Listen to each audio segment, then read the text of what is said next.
Meus irmãos, eu acredito que todos nós já ouvimos aquele velho ditado: de boas intenções, o inferno está cheio, né? Todo mundo já ouviu esse ditado. E a verdade é que boas intenções não bastam, especialmente quando o assunto se refere às coisas de Deus. Nós precisamos ter sim uma boa intenção, mas para que a nossa intenção ela se desdobre em algo que é realmente bom, essa intenção precisa estar alinhada com a intenção e a vontade de Deus. E é sobre isso que eu quero tratar com vocês hoje. Boas intenções não são o bastante. Eu dividi o nosso texto em dois momentos. O primeiro momento fala das boas intenções. E o segundo momento mostra como elas não são o bastante. Então eu quero começar aqui olhando com vocês as boas intenções. O nosso versículo primeiro, ele começa falando que Davi reuniu, a minha versão diz, os melhores guerreiros de Israel, 30.000 ao todo. É muita gente. A pergunta que fica logo de cara é, o que Davi quer? Qual é a intenção dele, o propósito, ao reunir esses 30.000 guerreiros? Os melhores guerreiros, pelo menos segundo a minha tradução aqui, daqui a pouquinho eu vou fazer algumas considerações, tá? Bom, alguns entendem que Davi talvez ainda estivesse um pouco preocupado com o ataque dos filisteus. Vocês lembram que a gente leu no capítulo 5, como Davi, ele lutou 2 vezes contra os filisteus e ele venceu os filisteus. Então alguns entendem aqui que embora Davi tenha vencido, e Davi tem um propósito agora, a gente vai ver já a partir do versículo 2 em diante, de buscar a arca do Senhor, ele está preocupado de que talvez nesse trajeto os filisteus possam atacar de novo e possam até, quem sabe, capturar a arca. Algo que já aconteceu em outra ocasião, nós vamos falar também sobre isso hoje à noite. Bom, a verdade é que ao longo dos próximos capítulos, o que nós vamos perceber é que depois da última vitória que Davi teve contra os filisteus, eles já não vão mais ser um grande problema para Israel. Eles não serão mais uma grande ameaça para Israel. No próprio capítulo 7, nós ainda vamos ver isso em outro momento, o próprio Deus vai dizer que ele vai dar descanso dos inimigos a Davi. Então, os filisteus aqui e acolá, eles ainda vão causar algum tipo de problema, de tumulto, mas não vão ser mais uma grande ameaça, um grande problema aqui para o ministério de Davi. Então, eu penso que a razão de Davi estar reunindo esses 30.000 homens aqui é outra. Não necessariamente Davi está pensando aqui numa ameaça de guerra. Eu vou falar mais adiante um pouquinho qual é essa intenção, tá bom? Outra coisa interessante é que o texto paralelo a essa história, ele se encontra lá em 1 Crônicas capítulo 13. 1 Crônicas vai narrar também esse mesmo episódio. E às vezes 1 Crônicas vai nos dar alguns detalhes que aqui nós não encontramos, e vice-versa. E quando a gente lê 1 Crônicas capítulo 13, nós percebemos que o texto fala que não eram apenas guerreiros que estavam aqui entre esses 30.000 homens. Tá? E aí um detalhe importante para nós é que a palavra hebraica aqui, o texto hebraico, ele não menciona que são 30.000 guerreiros. Aqui é uma interpretação do tradutor. Ele vai mencionar que são 30.000 homens escolhidos. Literalmente essa é a expressão. Então alguns entendem por conta do contexto de guerra que faz sentido colocar que esses 30.000 homens escolhidos seriam, dentre todo o exército, os 30.000 guerreiros mais valentes que poderiam encontrar aqui, mais bem preparados. Mas, à luz de 1 Crônicas, o que nós vamos perceber é que entre esses 30.000 homens, você vai ter também líderes religiosos, você vai ter sacerdotes, levitas, você vai ter líderes civis, você vai ter os anciãos das cidades de Israel. Então, esses 30.000 homens aqui, me parece que envolvem, sim, líderes militares, por isso a ideia de serem os melhores ali, guerreiros escolhidos, né? Líderes militares dos exércitos de Israel, comandantes e tudo mais. mas também esses outros líderes religiosos e civis. Davi convocou esse pessoal todinho aí, esse grande número de homens. E a pergunta para nós é, o que Davi quer com isso? Ainda vou falar sobre isso daqui a pouquinho, tá bom? Mas eu quero já antecipar uma coisa.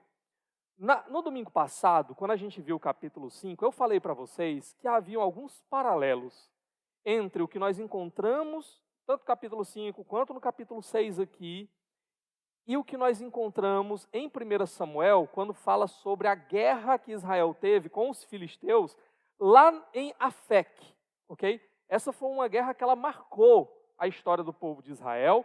E aqui, irmãos, nós vamos ver muitos paralelos. Daqui a pouquinho eu vou trazendo aqui os paralelos para vocês. Mas um ponto interessante que eu quero dizer para vocês é o seguinte. Vocês sabem quantos homens morreram na guerra, quantos homens de Israel morreram na guerra lá em Afec? 30 mil homens. Então parece que intencionalmente o autor, ao trazer essa informação para nós, ele já começa a nos dar aqui alguns vislumbres de que essa história tem que nos lembrar Afec, ok? Lá 30 mil homens de Israel morreram, aqui Davi convocou 30 mil homens para ir buscar a arca do Senhor, ok? O que mais que nós vamos encontrar aqui? Se você depois quiser dar uma olhada na sua Bíblia, essa história está lá em 1 Samuel capítulo 4, verso 10, tá? Essa informação dos 30 mil homens. Bom, o que vai acontecer? Olha aí o verso 2. Ele, Davi, e todos os que o acompanhavam partiram para Baalá, em Judá, para buscar a arca de Deus, arca sobre o qual é invocado o nome do Senhor dos Exércitos, que tem o seu trono entre os querubins acima dela. Pronto. Vamos com calma aqui. Davi entende que é hora de mover a arca, trazer a arca. A cidade mencionada aqui é Baalá, mas essa cidade é a mesma cidade que aparece com outro nome lá em 1 Samuel, como Kiriat Jearim, ok? É onde tinha ficado a arca do Senhor depois que ela voltou das mãos dos filisteus. Ainda vou falar mais sobre isso. Então, Davi entende, é o momento de trazer essa arca. Essa arca estava na casa de um homem chamado Abinadab, ok? Quanto tempo fazia que essa arca estava na casa desse homem? Lá em Baalá, ou Kiriat Jearim. A gente não consegue precisar exatamente quanto tempo já fazia, mas a gente tem várias informações ao longo de 1 e 2 Samuel que nos dá uma ideia, uma noção de quanto tempo essa arca já estava por lá. Então, por exemplo, 1 Samuel capítulo 7, verso 2, diz que o tempo aqui, 20 anos tinha se passado em que a arca tinha sido capturada e levada para lá, até o momento em que Samuel aparece para orar, para interceder pelo povo. Então, 20 anos se passa. Depois disso, a arca continua lá. Samuel vai passar mais algum tempo, a gente não sabe exatamente quanto tempo, até que ele venha colocar Saul como rei, consagrar Saul como rei, ok? E nós sabemos que Samuel já era velho quando ele consagrou Saul como rei. Então nota, tá? Samuel era menino quando a arca foi tomada e depois a arca foi devolvida. Passam-se 20 anos, Samuel aparece em cena intercedendo pelos homens e de Israel, e Deus dá uma vitória a Israel. Depois disso, Samuel, já velho, aparece agora orando por Saul, consagrando Saul, e Saul vai reinar durante 40 anos. Então a gente tem 40 mais 20 já dá 60, né? Mais esse tempo aí, entre essa aparição de Samuel e até a consagração de Saul, que nós não sabemos quanto tempo foi exatamente. E depois desses 40 anos de reinado de Saul, nós temos aqui Davi já reinando há pelo menos 7 anos e meio. Então, fazendo as contas aí e tentando encaixar esse período que nos falta informações aqui, alguns entendem que a arca já estava naquela cidade há pelo menos 70, 80 anos, talvez 100 anos. Okay? Muito tempo, portanto, a arca está ali. E por que Davi agora ele quer trazer a arca? Bom, uma coisa interessante é que nós não encontramos já há bastante tempo, desde Juízes e tudo mais, nós não encontramos mais informações sobre o tabernáculo do Senhor. Então Deus tinha dado todas as estipulações de como deveria ser o tabernáculo, os materiais, como é que ele deveria ser montado, desmontado, transportado. Deus disse tudo acerca desse tabernáculo. E a arca, inclusive, era guardada dentro desse tabernáculo. Mas em algum momento, nós perdemos as informações acerca do que acontece com esse tabernáculo. Alguns entendem que talvez, provavelmente, inclusive, esse tabernáculo tenha sido destruído em alguma das guerras de Israel. Então a arca está lá nessa cidade, pouco conhecida. Davi agora se estabelece em Jerusalém, ele conquista Jerusalém, ele entende que Deus está abençoando, ele faz de Jerusalém agora o centro do seu reinado. E Davi entende que talvez seja o momento de trazer a arca para o centro da nação de Israel agora.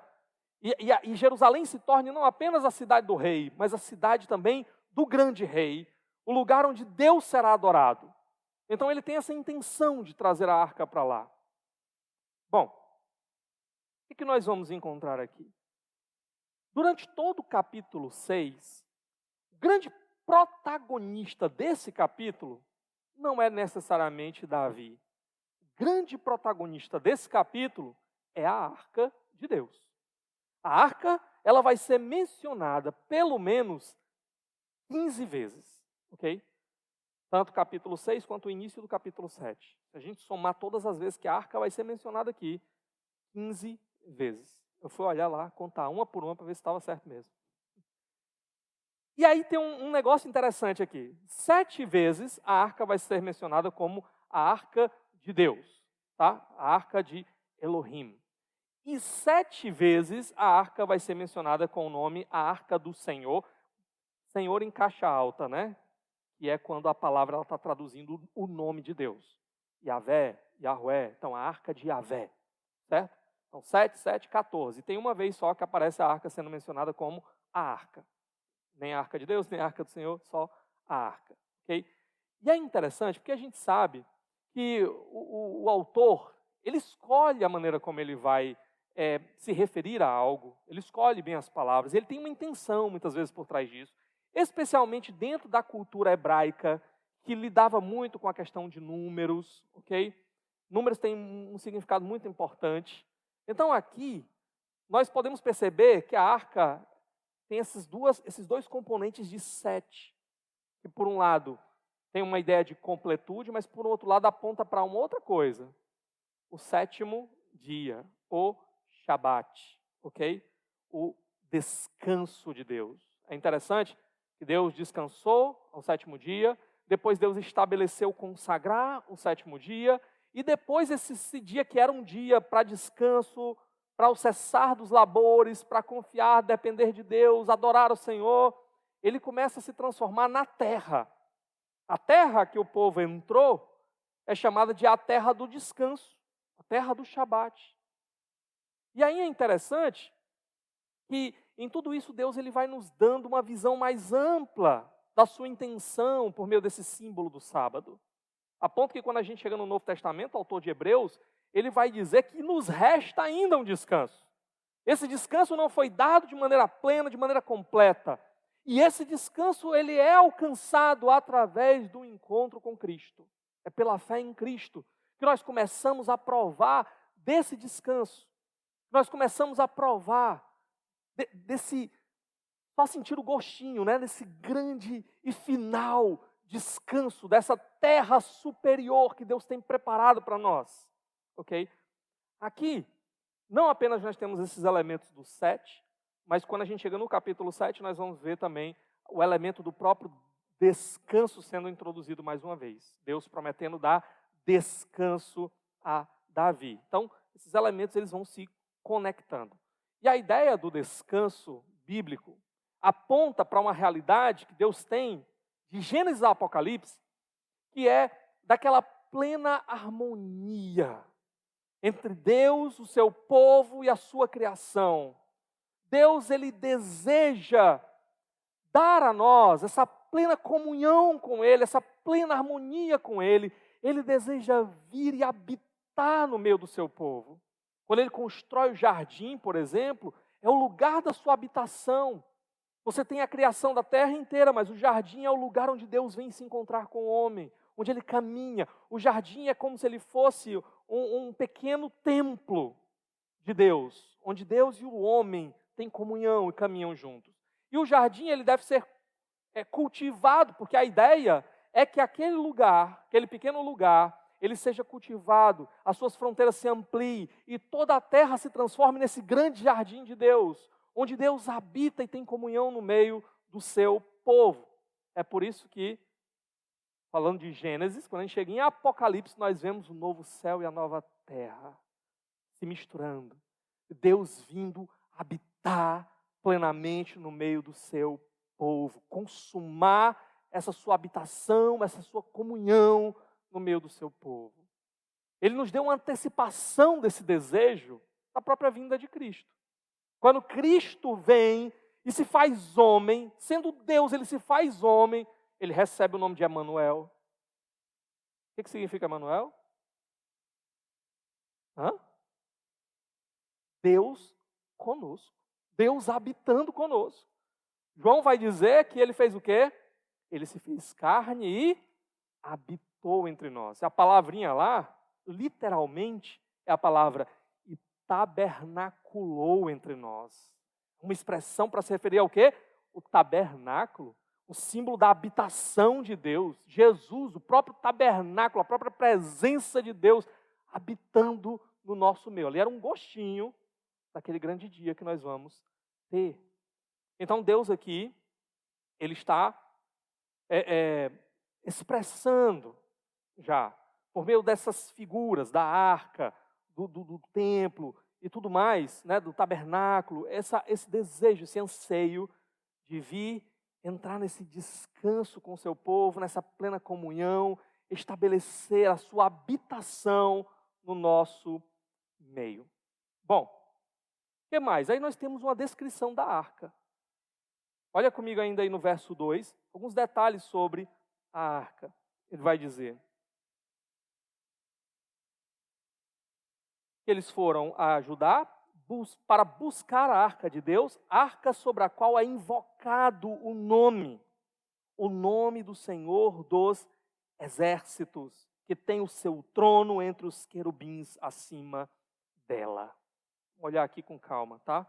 Primeira coisa, a arca é o objeto, símbolo da presença de Deus, é o objeto sobre o qual o nome do Senhor era invocado, e onde Deus ele manifestava a sua presença, era ali a partir da arca, que nós víamos Deus ele enchendo o templo, o tabernáculo, da sua presença, né? Quando Moisés entrava ali. Então, esse símbolo da presença de Deus, a partir de onde era invocado esse nome pactual do Senhor, nome Yahvé do Senhor aqui. E aí um ponto importante é que a arca, ela não pode ser confundida com o próprio Deus. A arca não é Deus. A arca é o local a partir do qual é invocado o nome de Deus. A arca é um símbolo dessa manifestação, dessa presença de Deus. Ok? Mas ela não pode ser transformada no ídolo. Ela não pode ser adorada, mas é um símbolo. E também, algo importante é que essa arca, ela também é um símbolo da santidade absoluta de Deus. A gente vai ver um pouco mais sobre isso daqui a pouquinho. Tá? Bom, o que mais? É dito que ele é o Senhor dos exércitos. Às vezes algumas traduções trazem o Todo-Poderoso, mas a palavra aqui literalmente é essa mesma, o Senhor dos exércitos.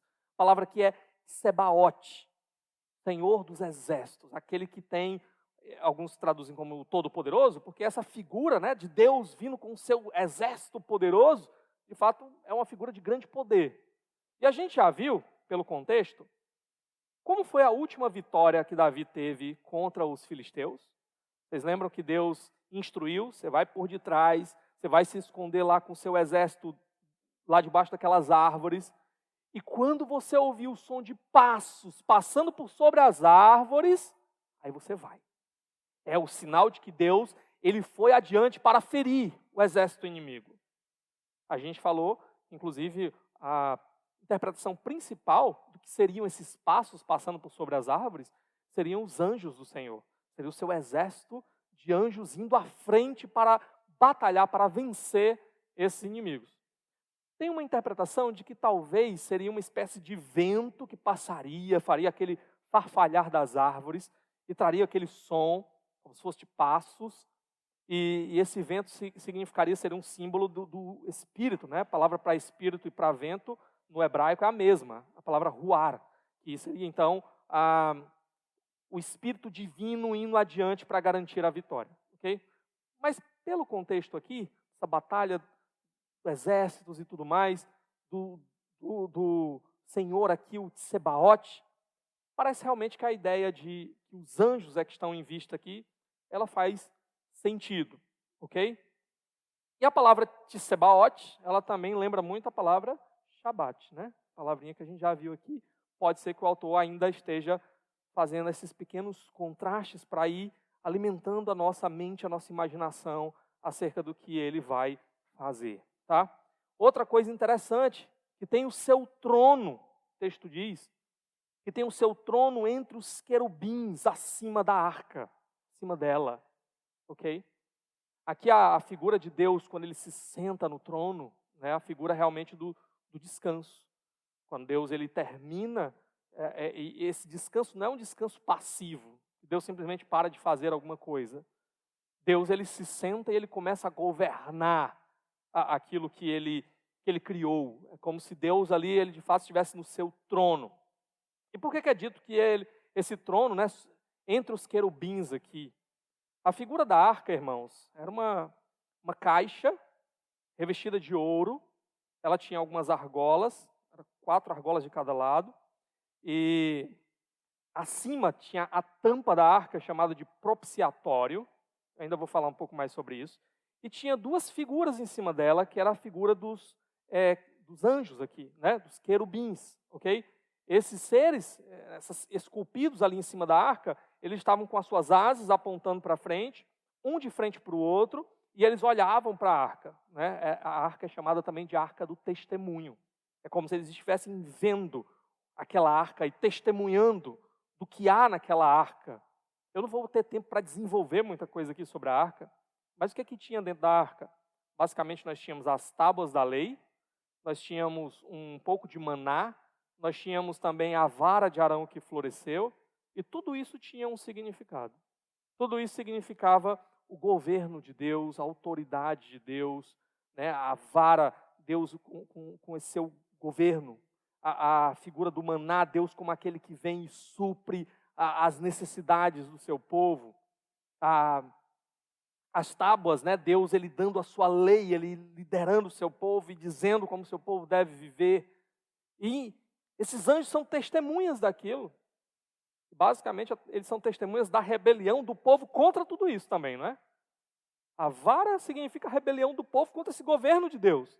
O maná, a rebelião do povo contra a providência de Deus. Deus dá o alimento e o povo se rebela contra Deus. A lei, esse povo rebelde contra a lei de Deus, que foi quebrada. Então os anjos estão ali, como essas figuras que estão sendo testemunhas de tudo isso, mas eles são testemunhas também do propiciatório, do sangue que é aspergido sobre o propiciatório. Eu vou falar sobre isso daqui a pouquinho, tá bom? Então, Deus habita entre os querubins porque está ali. Em cima da arca está a figura dos querubins. Deus está como se fosse no seu trono, e a arca é como se fosse o estrado dos seus pés. Os querubins é como se eles estivessem ao redor desse trono de Deus, adorando ao Senhor.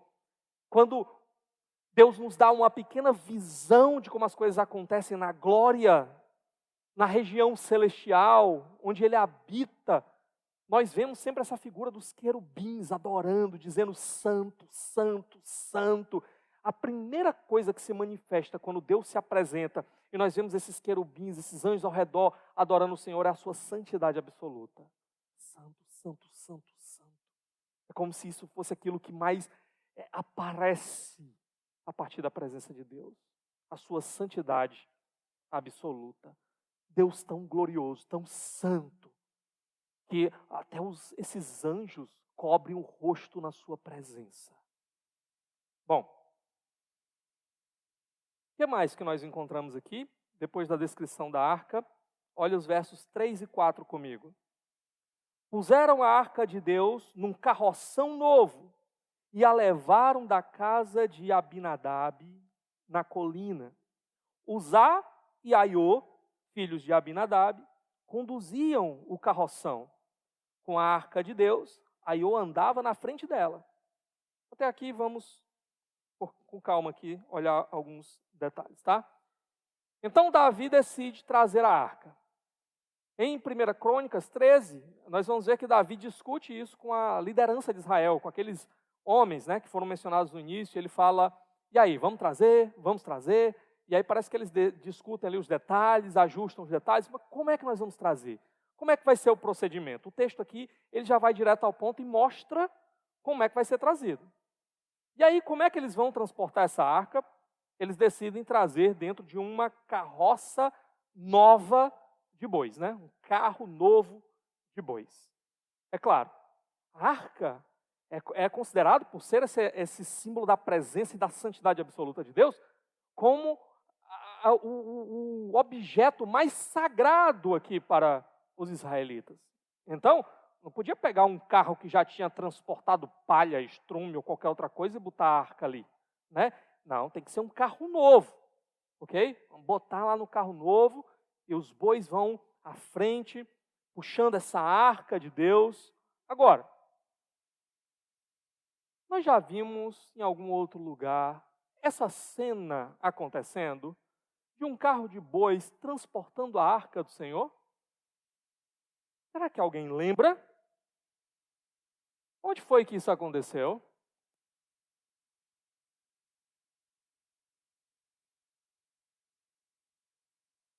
Depois da batalha de Afec. Vocês lembram? A batalha de Afec, que é quando a arca é trazida de volta. A batalha de Afec foi aquele momento em que Israel foi entrar no conflito com os filisteus e eles tiveram uma boa ideia. Vamos trazer a arca. Quando a arca chegou no acampamento de Israel, foi grito de alegria, de festa, de comemoração. Agora a vitória é nossa, não tem como a gente perder. Os filisteus ouviram os gritos do acampamento deles, ficaram até com medo. E o que foi que aconteceu no final?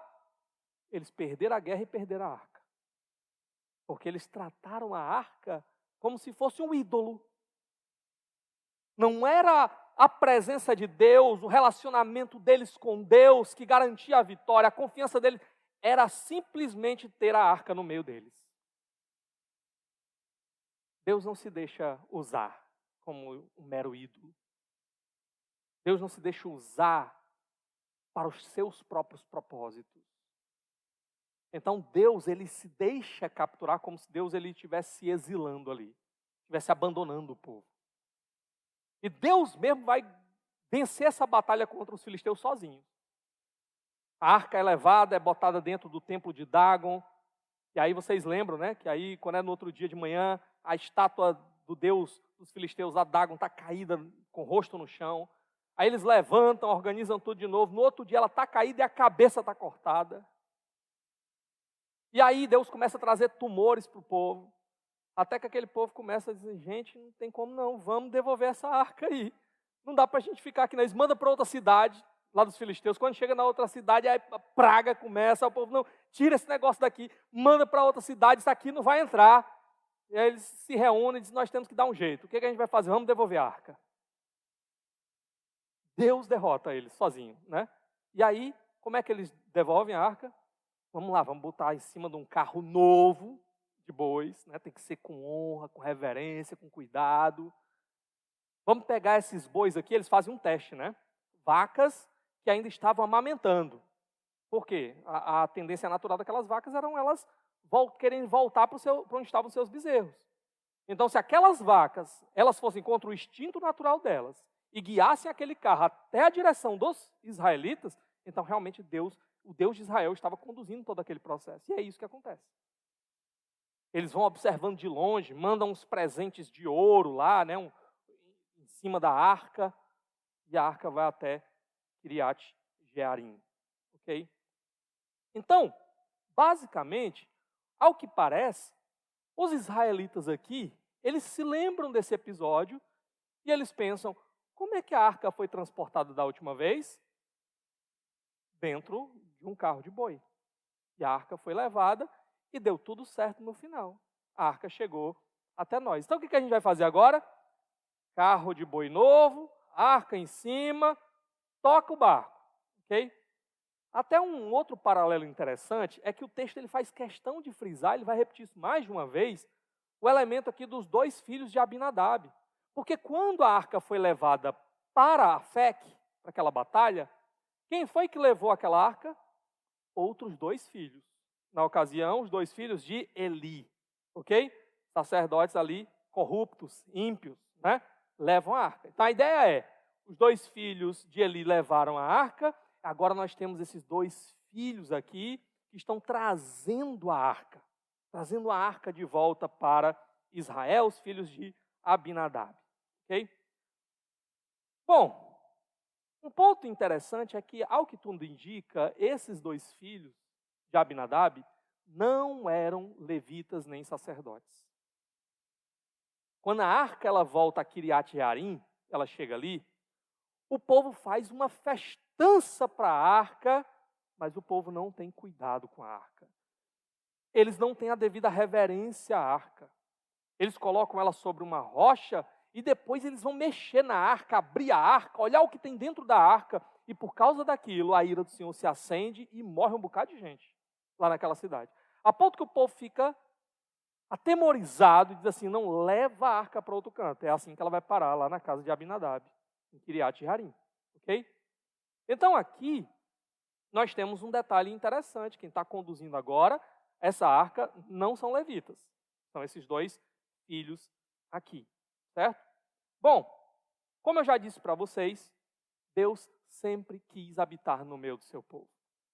Parece que Davi ele tem uma ótima ideia aqui, ele tem uma boa intenção aqui, ele quer trazer a arca de Deus para um lugar central na vida do povo de Deus, para que Deus, o símbolo da presença de Deus esteja ali no coração do povo de Deus, para que Deus possa habitar no meio do seu povo. Vamos tirar lá dessa casa, dessa cidade lá, meio esquecida, onde a arca tem ficado por quase 100 anos, e vamos trazer a arca de novo para um local de destaque, um lugar central aqui no meio do povo de Deus. Mas talvez que essa ênfase nesses 2 filhos, que nos lembram aqueles 2 filhos terríveis de Eli, já seja um sinal de que tem alguma coisa errada aqui. Ok? O que mais que a gente pode perceber? Essa ideia de levar sobre os carros de boi parece ser uma boa ideia. Nós não vamos ter peso para levar, o negócio vai ser feito de maneira mais rápida, não vamos nos cansar tanto assim. Olha que ideia excelente a que os filisteus tiveram, né? Vamos fazer a mesma coisa. Só tem um detalhe. Esse povo aqui é o povo de Israel, não são filisteus. E o povo de Israel não deve fazer as coisas da sua cabeça. O povo de Israel deve obedecer às ordens do Senhor, a lei do Senhor. E a lei do Senhor falava alguma coisa sobre como a arca deveria ser transportada? Falava e muito. O que a lei dizia? Depois você pode ler se você quiser. Êxodo capítulo 25, versos de 12 a 14. Números capítulo 4, versos 5, 6 e 15. Lembra que eu mencionei que a arca ela tinha argolas? 4 argolas de um lado, 4 argolas de outro. Deus mandou criar varas que deveriam ser passadas por essas argolas. E os levitas, um tipo específico de levita, deveria ir ali, tinha essa missão de carregar a arca. Era assim que ela deveria ser transportada. Eu vou já dar mais detalhes desse transporte. Então, o ponto que eu quero só destacar nesse momento aqui para vocês é o quê? Davi e o povo de Israel aqui está violando a lei de Deus no transporte da arca. Eles estão fazendo diferente do que Deus mandou que eles fizessem. O que mais que acontece aqui nesse transporte da arca? Olha o verso 5. Ele diz: Davi e todos os israelitas iam cantando e dançando perante o Senhor, ao som de todo tipo de instrumentos, de pinho, harpas, liras, tamborins, chocalhos e símbolos. Há uma grande celebração, há uma grande festa, a arca está sendo conduzida, e o povo que vai ao redor da arca vai celebrando, vai jubilando, vai cantando, vai tocando, vai dançando, vai pulando no meio da arca lá. No meio da arca não, né? Ao redor da arca. Há uma grande celebração, uma grande festa. Parece que de fato eles estão muito entusiasmados, muito animados, estão celebrando. A arca de Deus está voltando, a arca de Deus está vindo para Jerusalém. Quanta alegria nós temos aqui. E alguns detalhes. Lembra que eu falei para vocês lá, por que Davi convocou esses 30 mil homens? Ele estava preocupado mesmo que alguma guerra poderia acontecer, e eu disse para vocês que eu acreditava que esse não era o ponto. Qual era o ponto então? Bom, aqui, diante dessa situação festiva conduzindo a arca, o que parece é que Davi tinha por intenção fazer uma espécie de cortejo real. Quando um rei ele iria de um lugar para outro e entrar numa cidade, ele geralmente era acompanhado por um grande cortejo real. Havia festa, havia celebração, era uma grande honra que aquele rei estava chegando. E agora Davi está trazendo quem? O símbolo da presença, da santidade do Rei dos Reis. O Rei de Israel. O Senhor Sebaote, Senhor dos Exércitos. O grande general, a gente falou disso, né? Ele está vindo, está chegando. Então aqui está todos os grandes líderes da nação, nesse cortejo real, acompanhando a arca. Com muita festa, com muita alegria. Ok? Afinal de contas, o povo que só tem motivo para celebrar. Deus deu a grande vitória contra os filisteus, que nós vimos no domingo passado. Boas novas, boas notícias. Vamos celebrar aquilo que Deus fez. Bom, Davi, então, tem muita boa intenção em tudo isso daqui. Davi está alegre, Davi está empolgado. Ele realmente tinha um coração assim em Deus, né? Muito jubiloso em Deus. Só tem algumas coisas que estão faltando no nosso texto. Tem uma coisa, assim, um detalhe que faz toda a diferença, que até agora não apareceu em canto nenhum no nosso texto. Que no domingo passado apareceu pelo menos 2 vezes esse detalhe, e aqui não aparece em lugar nenhum. Será que você sabe que detalhe é esse? Hã? Vocês viram Deus, vocês viram Davi consultando Deus aqui?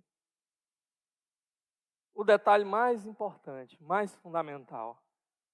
O que tu queres, Senhor? Qual é a tua vontade? O que o Senhor deseja? Não aparece aqui em lugar nenhum. O ponto importante para nós aqui, irmãos, é boas intenções não são o suficiente.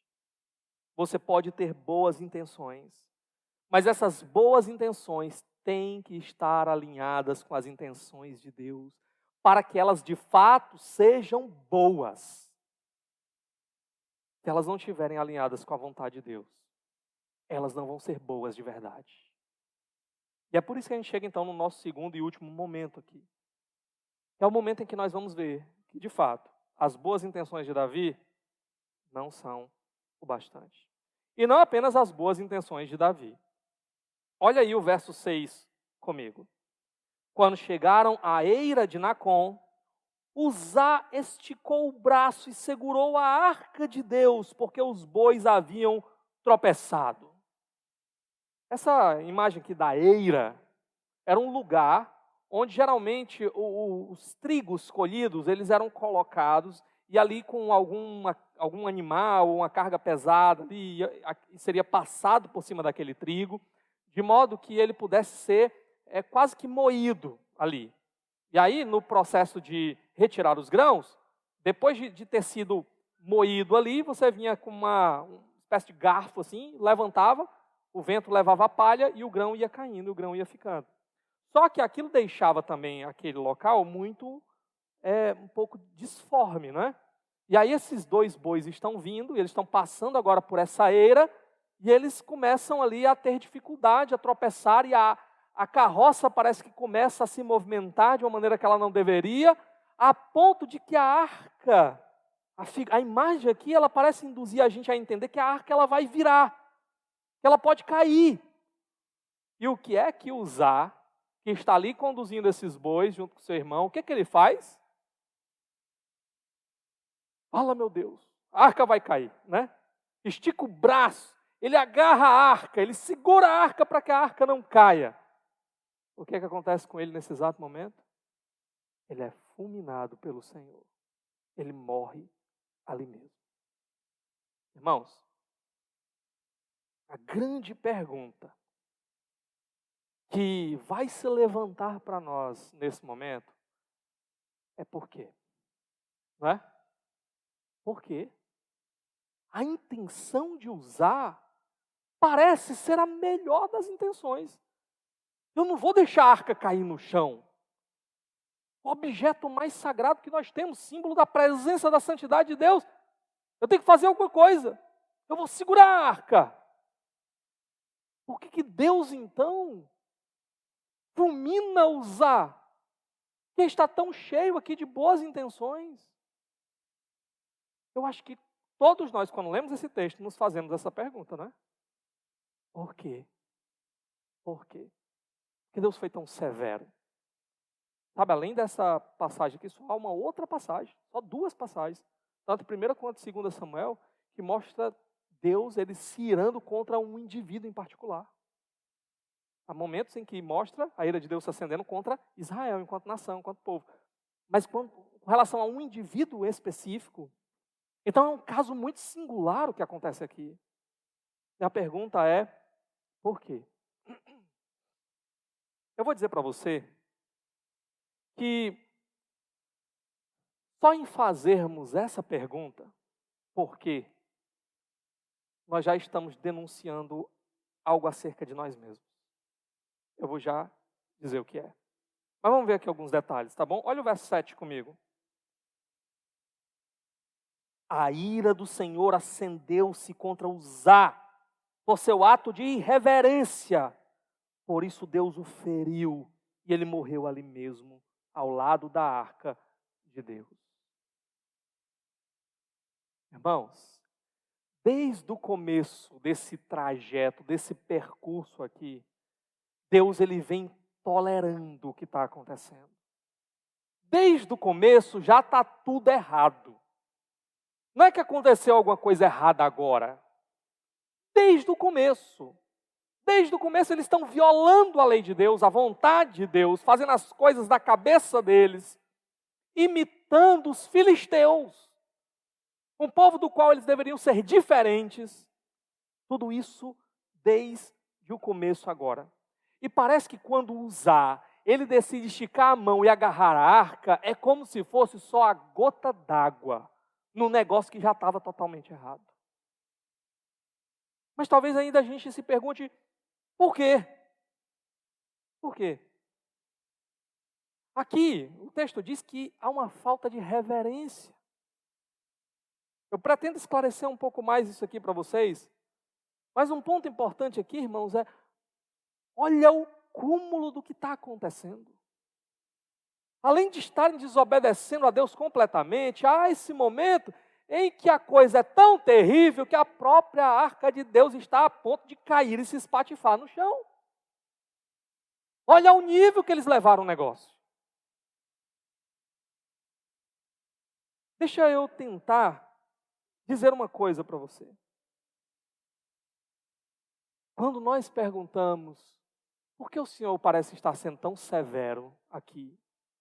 Eu disse que isso já denuncia algo acerca de nós mesmos, porque parece que nós perdemos de vista o peso, a grandiosidade da santidade de Deus.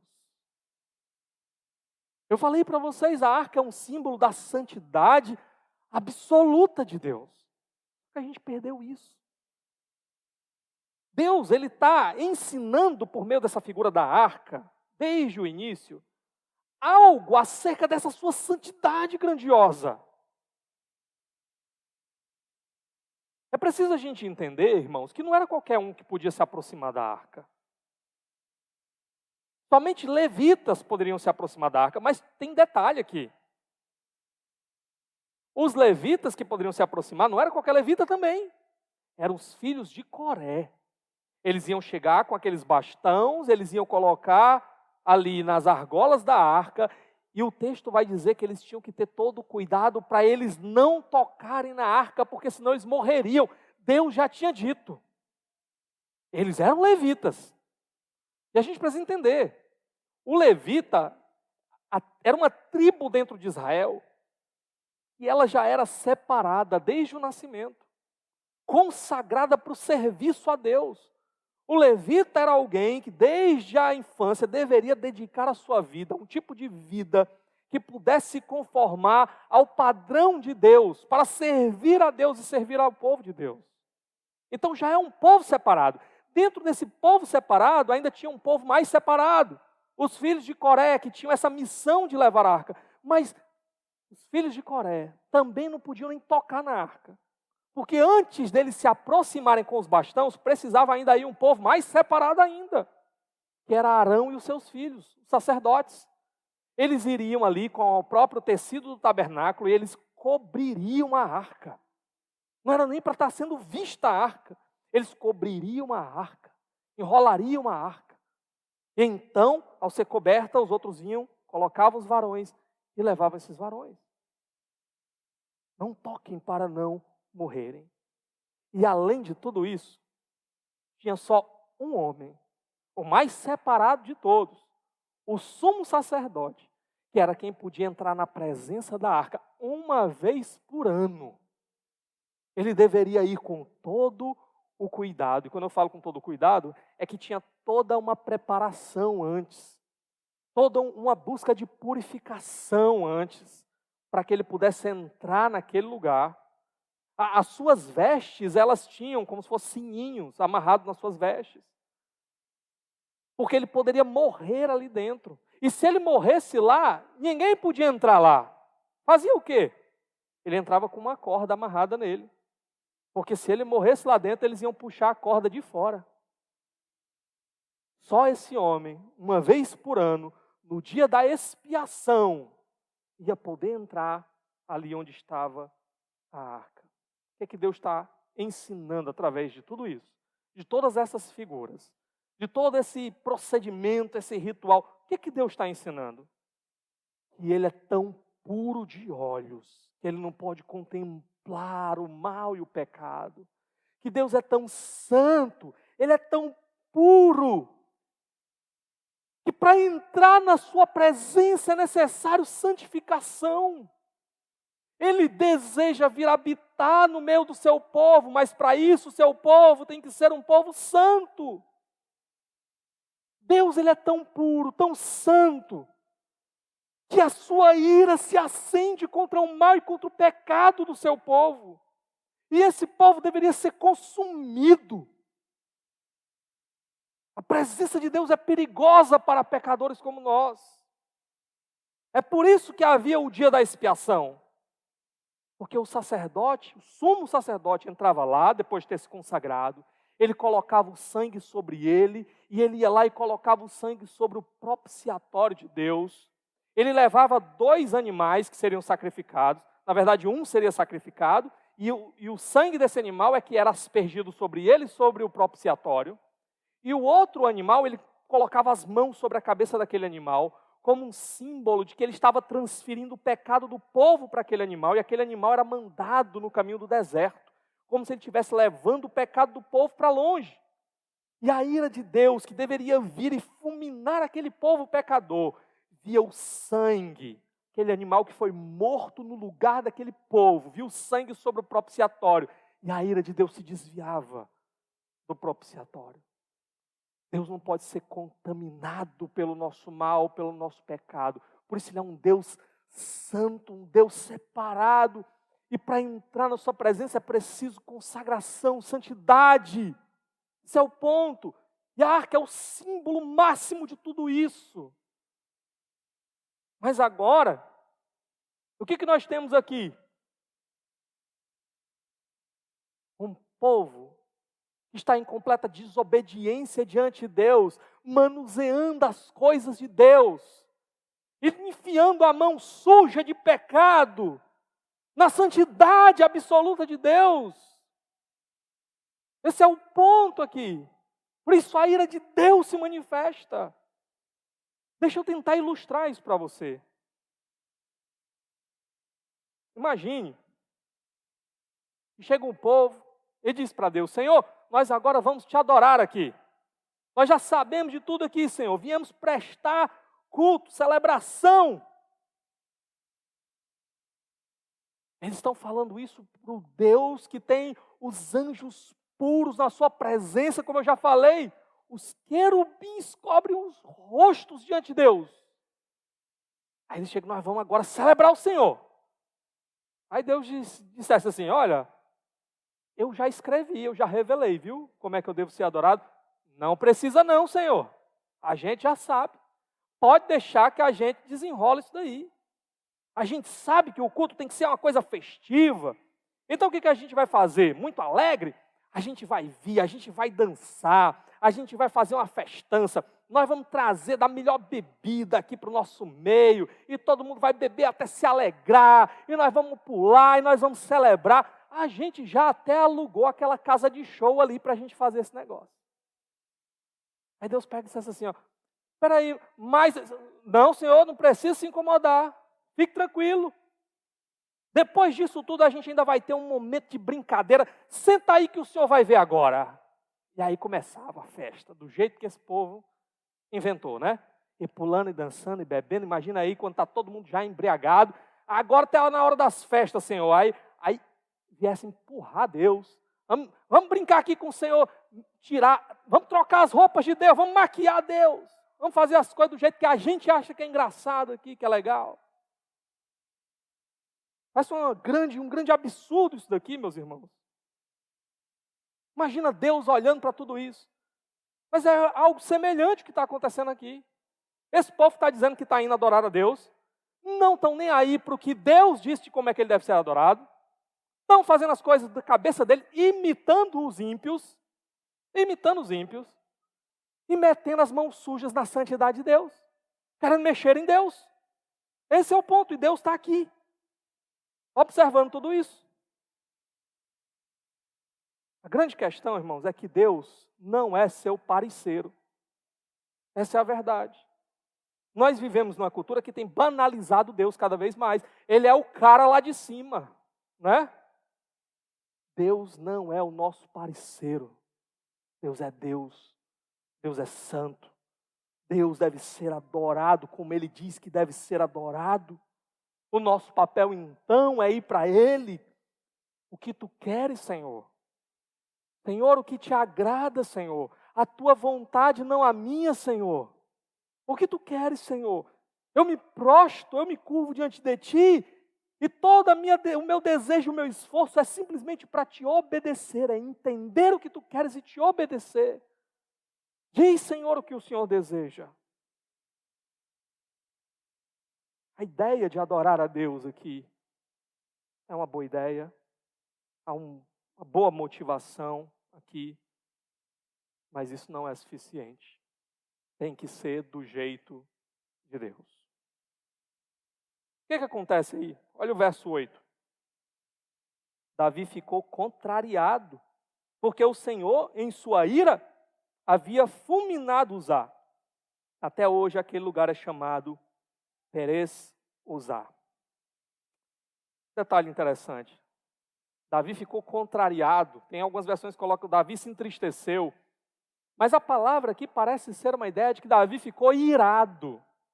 A palavra usada é uma palavra para resplandecer. É como se Davi tivesse acendido, né, a sua ira. A gente viu ontem, né, os casais, pelo menos que foram para o evento lá de casais, a ideia da ira como um fruto de insatisfação, né? E a ideia aqui é exatamente essa. Os planos de Davi foram frustrados, terminaram com a morte de um homem. Davi está exposto. O rei de Israel deveria ler a lei de Deus, conhecer a lei de Deus, viver de acordo com a lei de Deus. E Davi, aqui em toda essa procissão com a arca de Deus, não tomou os devidos detalhes, cuidados. E um homem agora está morto. Davi é exposto, parte da culpa aqui é parte da culpa de Davi também. E Davi está contrariado, o seu coração insatisfeito com o que Deus fez nesse momento. Somos muito rápidos, né? Em não olharmos para o nosso próprio coração. E não enxergarmos a nossa culpa e tentarmos transferir essa culpa, nem que seja para Deus. Aqui está Davi. A festa acabou. A festa acabou e Davi está totalmente frustrado. E aí o nome que é dado é Perez Uzá, né? É muito interessante. Vocês lembram que no domingo passado teve um lugar que recebeu um nome? O nome desse lugar era qual? Baal Perezim. Aqui o nome é Perez Uzá. Perezim e Perez aqui vem da mesma palavra, tá? E a gente viu que a ideia lá era o quê? O Senhor rompe. Aqui é o quê? Deus, ele rompeu Uzá. Ele atravessou Uzá. Ele feriu Uzá. Essa é a ideia. E isso nos mostra mais uma vez o paralelo entre o povo de Deus e os filisteus. No capítulo 5, o Senhor passou por cima dos filisteus, dos inimigos do seu povo. Agora, o povo de Israel está se comportando igual aos filisteus, então Deus está passando por cima de Uzá. Uzá está tratando a arca de Deus como os filisteus trataram. E Deus está passando por cima de Uzá. Juízo vindo sobre Uzá. Do mesmo jeito que veio lá em Bet-Semes também, como eu já falei hoje aqui. Irmãos, Deus escolheu um povo para si, que deveria viver para Ele, obedecê-lo, provar da comunhão com Ele. Mas esse povo, Deus está nos abençoando, Deus está nos dando vitória. E a partir disso começou a achar que eles é que diziam como as coisas deveriam ser feitas. Que poderiam ser feitas do jeito deles. E Deus está dizendo, não. Se vocês quiserem se tornar filisteus, vocês vão deixar de receber a minha bênção para receber o meu juízo. Porque o meu povo é um povo diferente. O meu povo deve ser um povo santo, que me obedece, que tem zelo por mim, que me ama, que deseja viver do meu jeito e não de qualquer jeito. O que a gente aprende de tudo isso daqui, meus irmãos? A primeira e a mais básica de todas as lições. Deus, ele se importa com a maneira como nós fazemos as coisas. Deus, ele se importa. Deus, ele revela para nós o que agrada a Ele e o que não agrada a Ele. Ele revela a nós como nós devemos viver as nossas vidas. Por isso, boas intenções não são bastante. Se essas boas intenções forem feitas de uma maneira que é diferente da maneira de Deus. Por exemplo, a Bíblia fala muito sobre casamento. Será que nós temos liberdade agora para definirmos a partir de nós mesmos como deve ser o casamento? Ora, o amor é um valor que deve fazer parte da nossa cultura. Devemos valorizar o amor. Mas o que é o amor? Será que a gente vai olhar porque que Deus diz acerca de amor? Não. Nós vamos fazer igual a nossa cultura. Toda forma de amor. Toda forma de amor. E a partir daí, nós vamos dizer o quê? Já que casamento é tão importante, e amor é tão importante, então vamos promover o casamento de todas as formas de amor. Aí a gente começa a casar. Homem com homem, mulher com mulher, um homem para 3 mulheres, 3 mulheres com um homem com uma cabra, né?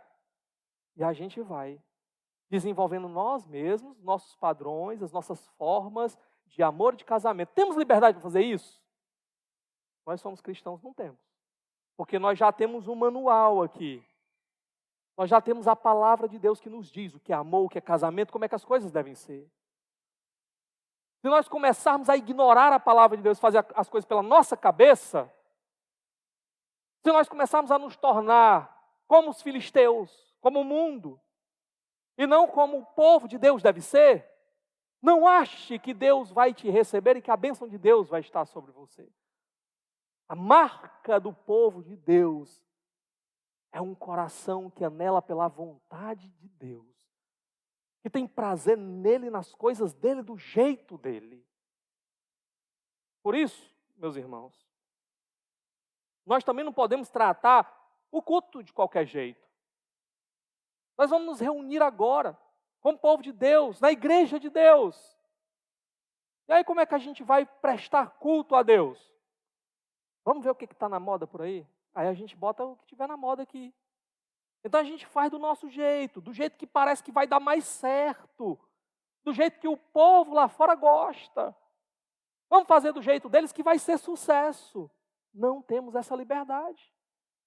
O jeito de Deus de fazer as coisas importa. E é esse jeito que a gente tem que seguir. Se o mundo lá fora está lá, sei lá, curtindo suas músicas, agora aqui dentro do culto nós vamos fazer igual, né? O culto vai ser assim, começa com batidão assim. Aí depois o que a gente faz, depois do batidão? O pastor diminui a pregação, certo? Uma hora não, cansa, né? 5 minutinhos, 10, 15 no máximo, estourando, viu, pastor?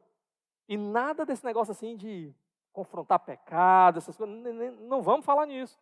Todo mundo tem liberdade de fazer suas coisas. Aqui nós viemos aqui só para ouvir palavras de motivação. Então o pastor tem que pregar agora o quê? O coração de Jesus, você é o centro. Olha que mensagem maravilhosa, né? O coração de Jesus, você é o centro. Aí depois emenda com o quê? Você precisa pegar a caneta da mão de Deus e escrever a sua história. Seja o protagonista da sua história. Busque a sua melhor versão. Olha aí. Não sei como é que eu não imaginei fazer uma mensagem dessa, né? 15 minutos é suficiente, é para encorajar o povo para ir para a semana aí, né? Ser cabeça e não cauda. É ganhar e provar o sabor de mel que a vida tem para você. Pronto, acabou-se a mensagem. Depois disso, o que a gente faz? Aí a gente pode, sei lá, botar uma estátua do pastor ali na frente também, né? Honrar o pastor, aí você chega, você se prostra assim, dá uma alisadinha na estátua para receber a sua bênção, né? Não sei, a gente vai inventando as coisas aí. Como é que deve ser na casa de Deus, no culto de Deus. O culto a Deus, está liberado. Vamos fazer do jeito que a gente acha que vai dar mais certo, que vai ter sucesso. Essas grandes igrejas aí, você passa na frente, não tem a foto do pastor lá pendurado, né? Bota a foto do pastor aqui também, né?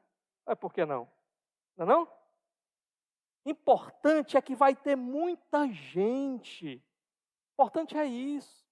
Olha que coisa maravilhosa, estamos fazendo a obra de Deus, que é o tanto de gente que está vindo agora para a igreja, depois que a gente mudou as coisas. Depois que a gente começou a fazer do jeito que o mundo gosta. Olha como ficou legal a igreja, ficou diferente, né? Então, com certeza, Deus está nos aprovando.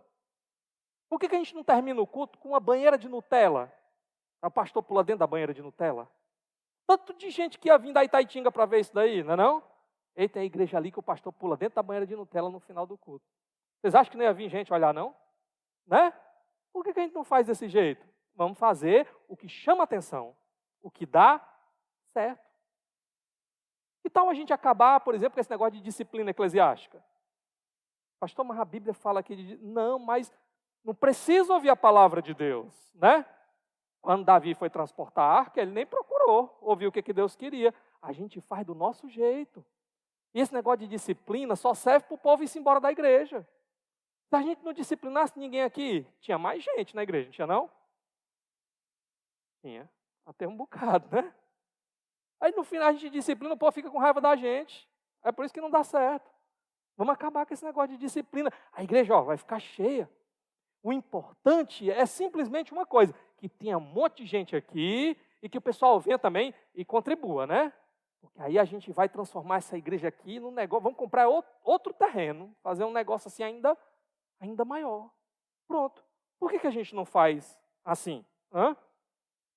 Por que a gente vai ficar pegando no pé das pessoas que estão vindo para a igreja? Ah, pastor, eu comecei um namoro agora. O rapaz é maravilhoso, ele só não é crente. Olha que coisa maravilhosa, né? Amém, que Deus abençoe, que coisa maravilhosa, né? Pronto, vamos. Pastor, o senhor ficou sabendo, pastor, fulano de tal está traindo a esposa dele. Ó, pastor, não tem problema, né? Se a esposa dele descobrir e ela aceitar, olha que coisa maravilhosa, né? Tá tudo em paz, tudo tranquilo. Por que a gente não faz assim? O importante é que vai ter mais gente. Irmãos, eu conheço um bocado de canto aí, que não tem membresia, não tem disciplina, não tem nada disso, e está assim, ó, lotado, lotado. Olha, Deus está abençoando, olha o tanto de gente, Deus está abençoando. Deus não abençoa quando as coisas não são feitas do jeito dele.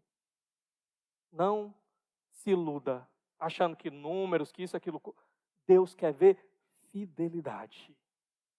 Deus quer ver um povo interessado nele, do jeito dele, querendo fazer a vontade dele, querendo moldar a sua vida a ele, e não moldar ele ao seu estilo de vida, moldar o culto ao seu próprio estilo de vida. Hoje está cheio aí, igreja ao gosto do freguês, está cheio.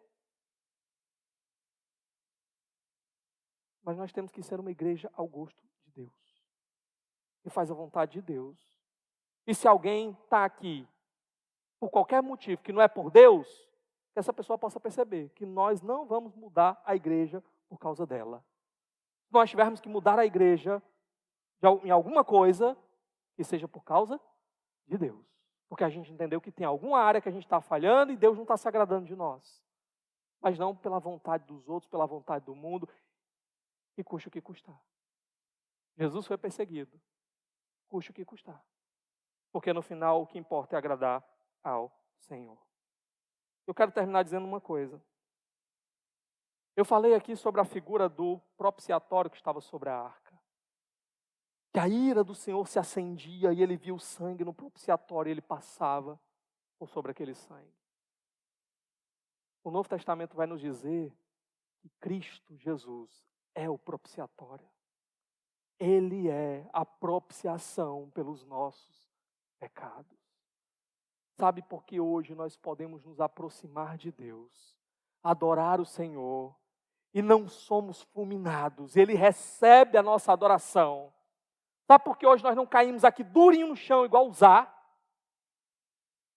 Porque Deus olha para nós, e Ele vê o sangue que foi colocado sobre o propiciatório. Ele vê o sangue do próprio Cristo Jesus derramado naquela cruz. O sangue que nos purifica de todo o pecado. Cristo naquela cruz morreu a morte que era minha e sua. Ele é o Cordeiro de Deus que tira o pecado do mundo. Ele é o Cordeiro de Deus sacrificado, cujo sangue foi derramado por mim e por você. A única maneira, o único caminho, a única coisa que nos faz dignos de entrar na presença do Senhor e sermos aceitos e adorá-lo e sermos recebidos, é porque o sangue do Cordeiro foi colocado sobre nós. Que nós possamos hoje aqui, irmãos, entendermos diante de quem nós estamos, um Deus santo. E que nós possamos entrar na sua presença com alegria, porque Ele nos recebe mediante o sangue do Seu Filho, mas também com temor e tremor, porque estamos entrando diante de um Deus santo e precisamos estar interessados em fazer o que agrada a Ele. Que aí esteja o nosso coração. Vamos orar nesse momento?